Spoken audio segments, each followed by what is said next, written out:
Schedule prediction season rolling right along as we get ever closer to week 0 of college football season. That's right, we recognize and honor week 0. We love week 1. We welcome week 1 when week 1 gets here, but our eyes are very firmly fixed on college football being back on the television screen. So let's take a look at what's going on in Ann Arbor, Michigan. What can we expect from a win-loss perspective from the Wolverines in 2023? And here's the deal with Michigan, man. They are still the bully on the block.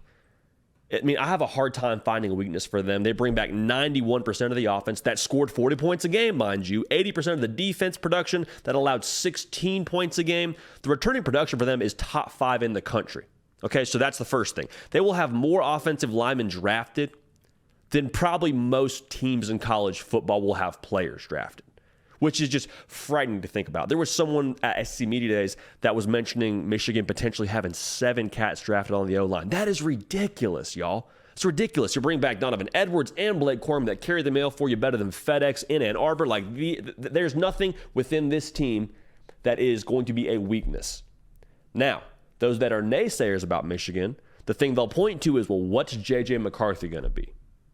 And it's a fair point. It's not a weakness, mind you. It is not a weakness, but it is somewhere that I think they can potentially improve. And if they do improve, they're going to be absolutely lethal. Now, the good news is everything you need for success in the pass game at Michigan is there.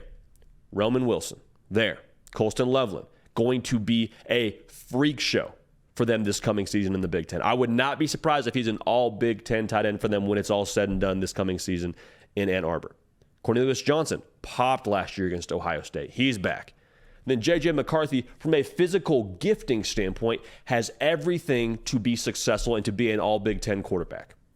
Great athlete, live arm, makes great throws on the run. Like, all the cliches you want to throw about a quarterback are out there for J.J. McCarthy, and they all fit for him perfectly. And we saw him against Ohio State in person. When they were able to challenge downfield, that changed the entire game for Michigan. That kept them in the game early on, to be real with you, because the run game was taking a while to get going. The pipes didn't quite burst just yet with Donovan Edwards down the sideline. In the first half, it was the arm of J.J. McCarthy that propelled Michigan. And that was when everybody was like, okay, if it's this Michigan team, they're going to be a problem for whoever they meet in the national title game. Now, obviously, the TCU game went the way that it went. For Michigan, you probably feel like you had a few too many self-imposed errors to end up being in the national title game. But you hear what I'm saying. You have a guy who can deal the rock for you at quarterback, and you have pieces there that can go and get it. So everything for Michigan to be successful and to get where they want to go, which, to be clear, is a national title, is on the table for them. But you got to get through the Big Ten first. So before we take a look at the schedule, make sure you're subscribed. Also, make sure that you are locked in to us on the podcast platforms. Apple, Spotify, wherever you get them, you can find the Hard Count with J.D. Pickell. So, as I alluded to, let's take a look at the schedule here really quick. You could talk me into 10-2 here. I'm not saying I'm picking 10-2, but you could talk me into 10-2. And the last 3 weeks are going to define their season. They're at Penn State. They got a little 2-for-1 special at Maryland. It's both a letdown spot and a look-ahead spot because then you play Ohio State at home in the game of all games that weekend. I expect that we will be on hand for that one. Like, that is what's going to make up their season. Penn State, a little bit sneaky this year. Drew Aller, does he hit his stride at that point in the year? They're going to be better on the offensive line, according to James Franklin. There's tons of depth on defense at Penn State. What do they look like?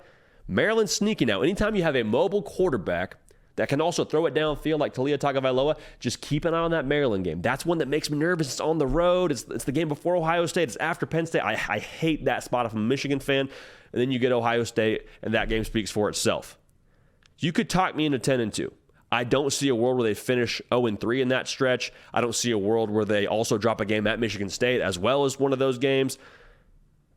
For me, for Michigan, there's too much on this roster that is proven to pick them outside of anything undefeated. I think they'll go 12-0 in the regular season. And here's the thing with Michigan. You're giving a second chance to one of the most talented, experienced teams in college football. Typically how it works is you build up to this one season and your 1 year to really take a swing at a national title berth, and that's like your one chance to do it, and you swing. And if you make contact or not, that's the result that you have to live with. That's not what Michigan has right now. Michigan is top 5 in returning production. They bring back a second-year starter coming off a Big Ten championship, bring back the best backfield in college football, an individual who really should have been invited to the Heisman Trophy ceremony in Blake Corum. They've got everything they need to be successful. And so for them now to get a second chance at this, that is dangerous for college football, and I fully expect Michigan to make contact and to go undefeated in the regular season. Now, they'll see somebody in that Big Ten championship. We'll talk about that when it gets here. We'll do prediction season here a little bit later in the summer. But for me, I'll have a very difficult time picking Michigan to not be undefeated in the regular season based on what we know about them right now in July.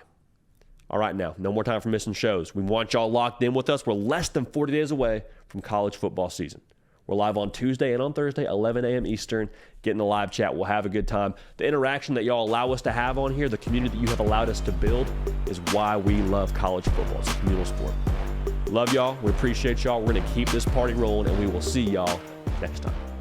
Hey, y'all. Thanks so much for watching. Subscribe to the channel here to make sure you don't miss an episode of The Hard Count. Also, be sure to check out other videos on the On3 YouTube channel.